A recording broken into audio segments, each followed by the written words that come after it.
Les saluda Cristian Omar Cervali y hoy continuaremos con el estudio de la carta a los filipenses. Ya nos queda poco para finalizar esta carta, estamos en el capítulo 4, parte 2. La semana que viene terminaríamos ya con la carta a los filipenses. Y agradezco al Señor por permitirnos estudiar las Escrituras. Esta carta ha sido de tanta bendición para nosotros. Este estudio es positivo y espero que para ustedes también. Nuestra oración es que usted pueda estudiar las Escrituras con la guía de Dios y, como siempre digo, yo no tengo toda la verdad, pero el estudio es positivo, como lo venimos haciendo libro por libro, capítulo por capítulo, palabra por palabra, usando diferentes versiones de Biblia, en oportunidades indagando en el griego y en el hebreo. Todo esto nos permite a nosotros acercarnos un poquito más, cada vez más, a la revelación bíblica. Esto debe saber usted. Y esto quiero ser sincero. No existe. No hay nadie que esté el 100% todo el tiempo en lo correcto. No hay nadie. Ningún maestro de Biblia. Nadie. Pero hemos optado por este método de enseñanza para acercarnos lo mayor posible a la revelación de las Escrituras. Esto nos permite a nosotros desenmascarar todo el engaño que hay en nuestra vida en primer lugar, las tradiciones de hombres, las falsas enseñanzas, y empoderarnos en la verdad de las Escrituras. En este sentido, si alguien me dijera, hermano Cristian, usted está equivocado en este punto, según las Escrituras, entonces lo veremos, lo estudiaremos a la luz de la palabra, y si realmente estoy equivocado, lo diré públicamente. El hermano tal me amó lo suficiente como para hacerme volver de mi error. Así que el Señor nos ayude a aplicar cada enseñanza de su palabra y desde ya agradezco a Dios por su vida. A nosotros nos complace poder aportar un poquito más en su caminar con Dios. Así que muy bien. El estudio anterior habíamos llegado hasta el versículo 7 y me gustaría recapitular algunos puntos del versículo 7 del capítulo 4. En la promesa del Señor, la paz, el shalom de Dios, que dice, guardará vuestros corazones y vuestros pensamientos en el Mesías Yeshua.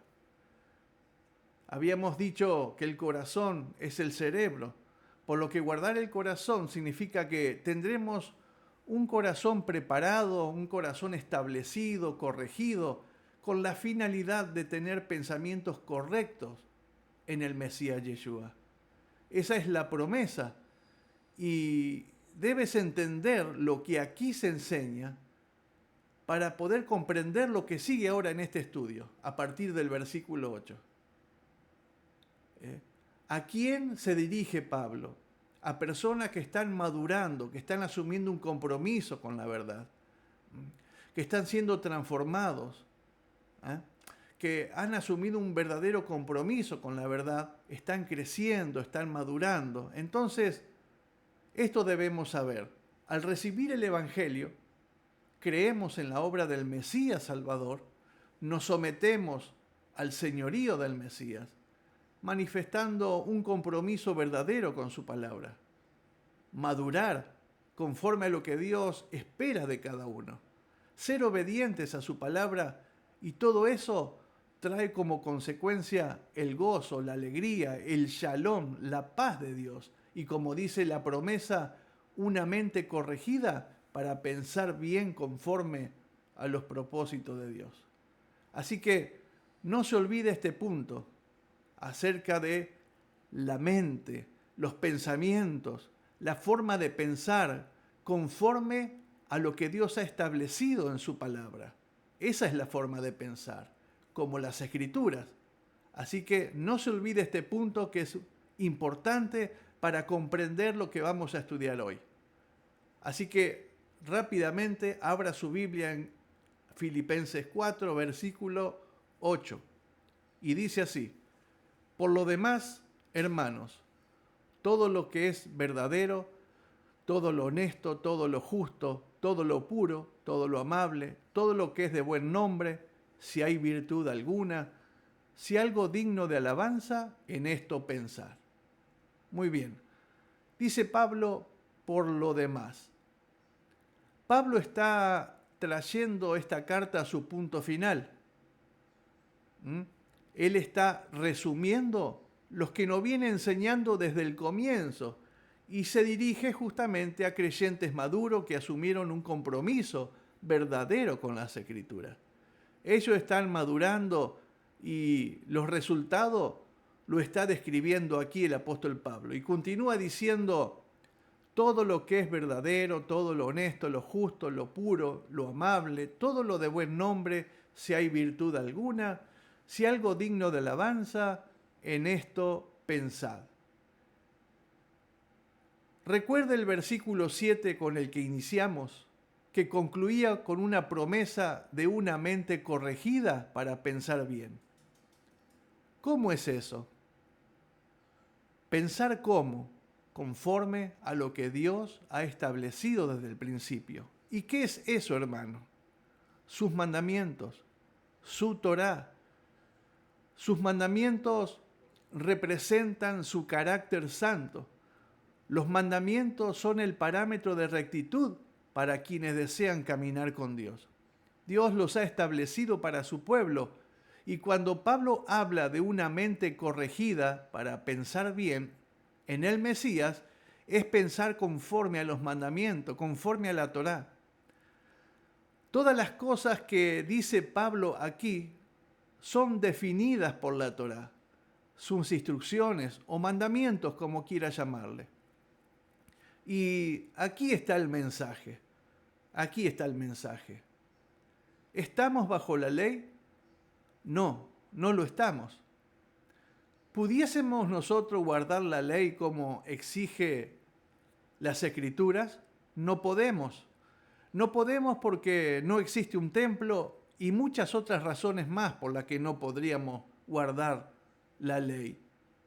Pero lo que podemos hacer como creyentes, habiendo recibido el Espíritu Santo, es estudiar todos los mandamientos, mandamientos del Nuevo Testamento, mandamientos de la Torá, que son los primeros 5 libros de la Biblia. ¿Por qué? Porque son los mandamientos de Dios los que definen la rectitud.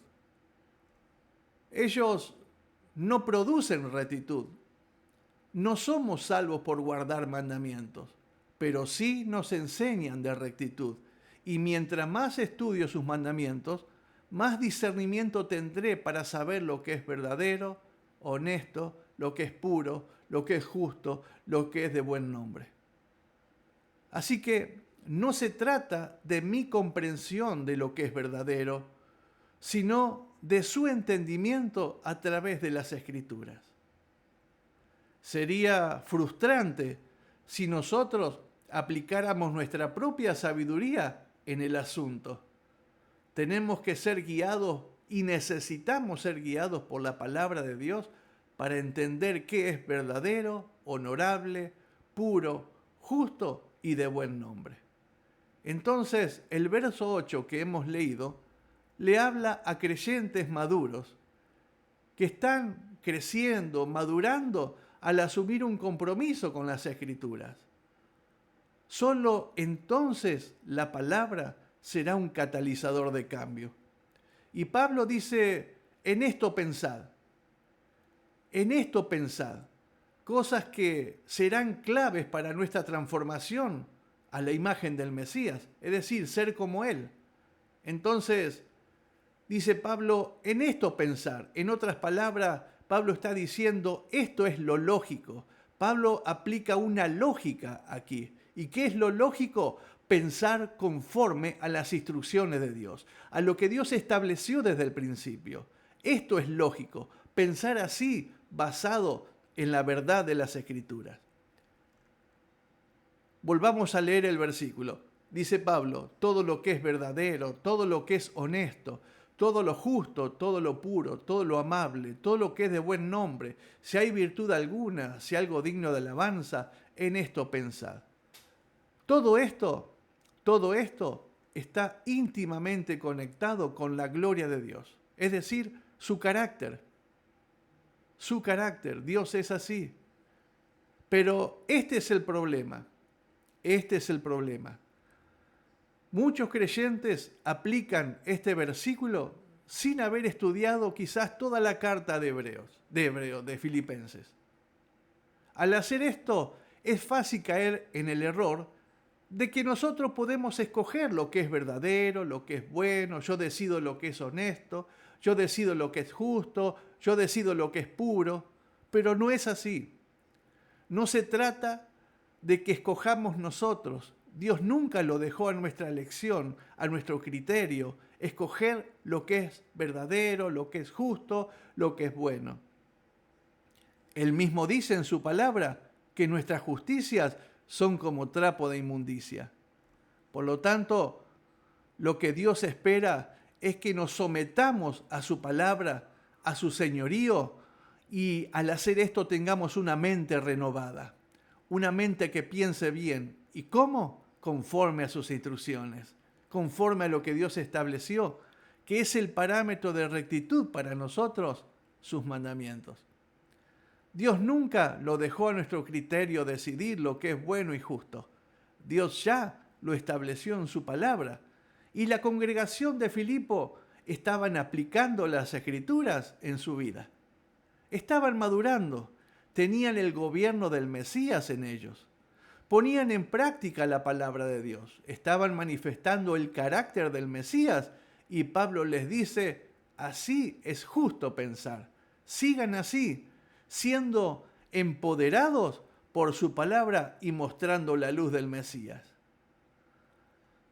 Todos estos adjetivos que se nombran en el versículo 8 se relacionan con su reino, un reino de justicia que refleja el carácter de Dios. Y pensar así se verá reflejado en nuestra conducta. Versículo 9 sigue diciendo, lo que aprendisteis y recibisteis y oísteis y visteis de mí, esto haced, y el Dios de paz estará con vosotros. ¡Wow! ¡Qué declaración! ¡Qué declaración más poderosa! ¿Cuánto quisiera yo también declarar eso de mí mismo? Siento que estoy lejos, pero vamos creciendo en esa dirección, hacia esa dirección, avanzando hacia la meta.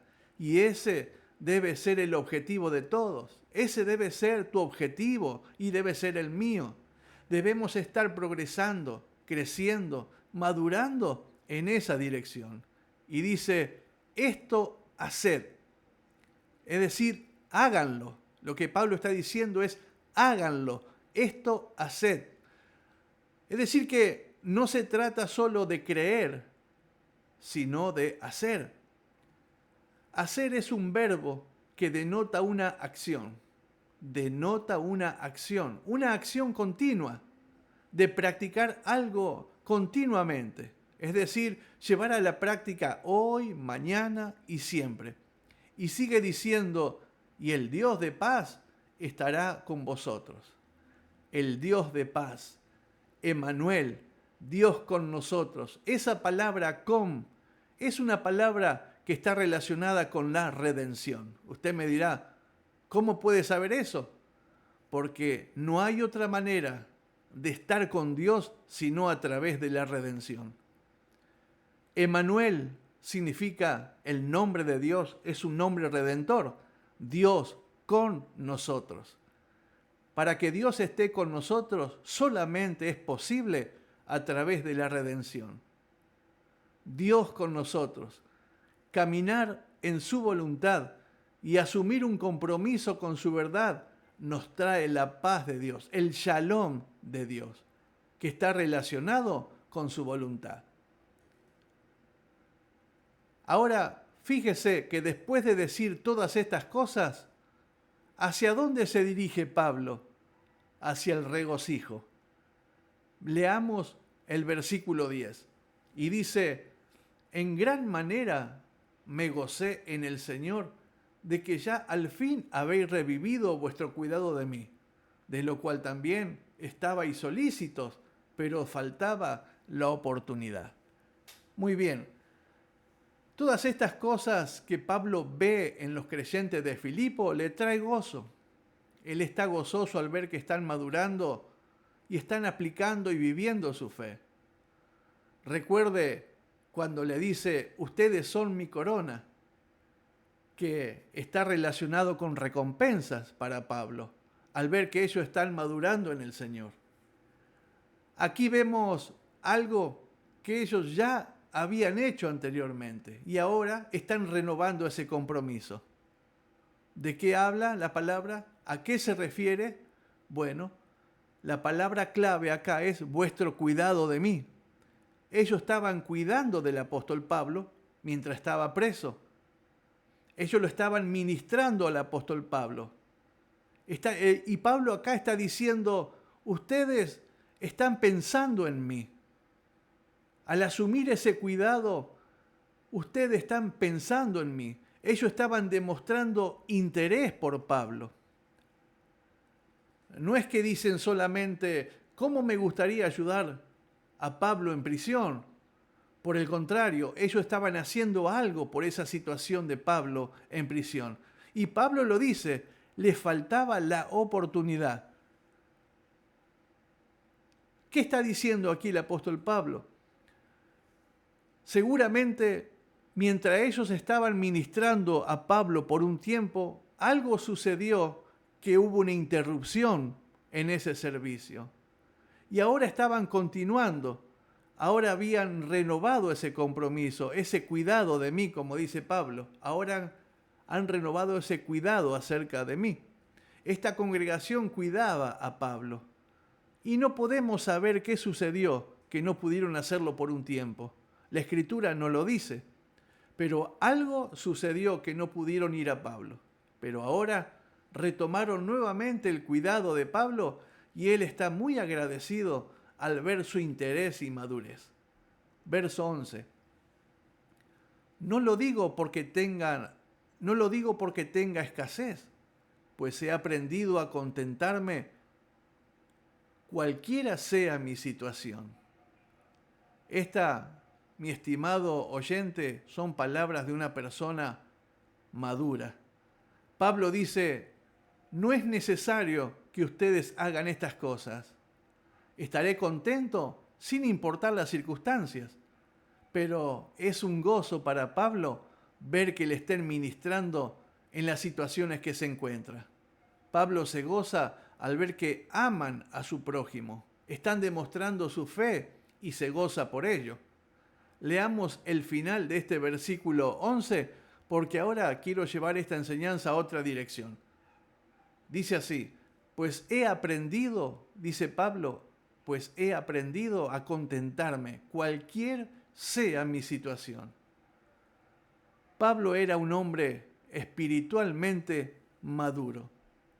¿Qué aprendió Pablo? Porque dice he aprendido. ¿Qué aprendió? Bueno, la madurez, estimado oyente, consta de aprender cosas.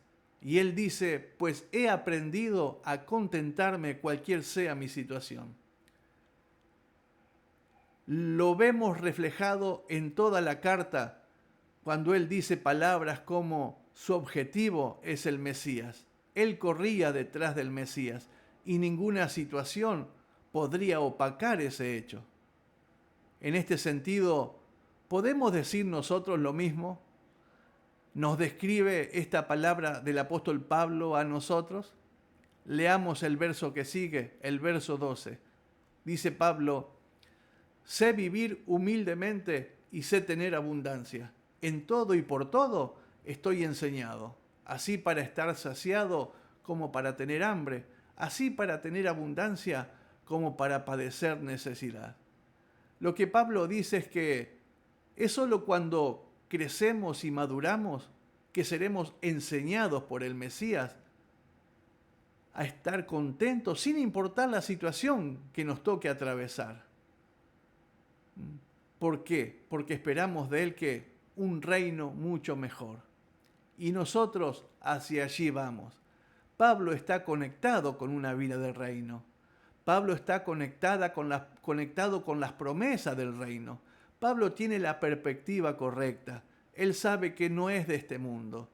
Él sabe que nos espera un reino mejor y promesas de reino en el Mesías Yeshua. Esa es la motivación del apóstol Pablo. Dice, en todo y por todo estoy enseñado, así para estar saciado como para tener hambre, así para tener abundancia como para padecer necesidad. Pablo está enfatizando que su paz, su gozo, no se basa en la circunstancia o en lo material, sino en su relación con el Mesías Yeshua. Leamos el verso 13 y aquí lo aclara. Dice Pablo en el verso 13, todo lo puedo en Cristo que me fortalece. Todo lo puedo en Cristo que me fortalece. Filipenses 4:13 probablemente es uno de los versículos más usados por muchos, creyentes y no creyentes. Puede que esté en el top 10 de los versículos más nombrados, más usados, más enseñados por muchos. Pero aquí está el problema. He escuchado a personas usar este versículo para momentos difíciles de su vida o cuando se le presenta algún reto en su día a día. Pero aquí está la clave. Aquí está la clave, aquí está la enseñanza. Si venimos estudiando esta carta de Pablo, desde el comienzo de la carta hasta el capítulo 4 donde hemos llegado, vemos cómo la congregación ha ido madurando y Dios trabajando en ellos para la santificación y la transformación de sus vidas, para que caminen en obediencia a su palabra. Entonces vemos que le está hablando a creyentes que conocen ya el gobierno del Mesías. En ellos están siendo empoderados por la palabra. Y este estilo de vida, ese estilo de vida, nos lleva a un campo de poder y de unción. Entonces, este texto diría así: ¿puedo continuar este camino de madurez sin importar la circunstancia, porque el Mesías me da la fuerza y poder para vivir en la voluntad de Dios y continuar hacia la meta? Así lo podríamos traducir a este versículo: todo lo puedo en Cristo que me fortalece. Porque no se trata solamente de situaciones de la vida o cosas diarias que le competen a una persona, sino que todo está relacionado con los propósitos y la voluntad de Dios. Cuando el Mesías me da poder, cuando estamos siendo empoderados por su palabra, cuando nuestra mente, como dice el apóstol Pablo, ha sido corregida, cuando nuestra forma de pensar es conforme a las Escrituras, conforme a la Torá, en esto pensad, en lo que es puro, en lo amable, en lo correcto, lo de buen nombre. Cuando nuestra vida está siendo transformada, el Mesías nos da la fuerza y el poder para cumplir la voluntad del Padre. Ese es el propósito y la dirección que nos quiere dar este texto de Filipenses 4:13. Recuerdo mucho tiempo atrás, yo usaba este texto fuera de su contexto, para mis planes personales. ¿Cuántas veces he citado este versículo bíblico para que Dios me dé fuerza, para que todo me vaya bien, para salir ileso quizás de esa situación que debía enfrentar y que Dios me diera la fuerza y el poder, que obrara en mi vida para que todo me salga bien? Todo se basaba en mí mismo, pero las Escrituras nos hablan de mucho más. Las Escrituras nos dan otra dirección. Las Escrituras dicen que el Mesías nos dará la fuerza para llevar a cabo todo en obediencia a Dios y cumplir su voluntad. ¿Cuál es la clave para recibir este poder del Mesías? Lo dijo Pablo anteriormente: la mentalidad. un corazón renovado y preparado para Dios, de manera de tener buenos pensamientos, pensamiento correcto conforme a las Escrituras, ser empoderados por su palabra. Es tener el gobierno del Señor. Esto nos conducirá al Mesías Yeshua, nos dé fuerza y poder para hacer la voluntad del Padre ante cualquier circunstancia. Le pregunto, ¿es fácil el Evangelio? Bien, la salvación es por gracia, por medio de la fe. Solo debemos creer, pero nuestro discipulado nos costará todo. Así es, nuestro discipulado nos costará todo, pero debo decirle que vale la pena, vale la pena. Por tal motivo, le animo a comprometerse con su palabra, no solo a conocer, sino a hacer, a tener una acción continua, un ejercicio continuo de vivir en su palabra. Si siente que ha dejado o ha postergado ese compromiso, propóngase ahora mismo. Ore al Señor, que desea seguirle, asumiendo un compromiso verdadero con su palabra y su presencia. Viva con la perspectiva correcta que trae su palabra. Muy bien, me despido hasta el próximo y último estudio de Filipenses. Shalom.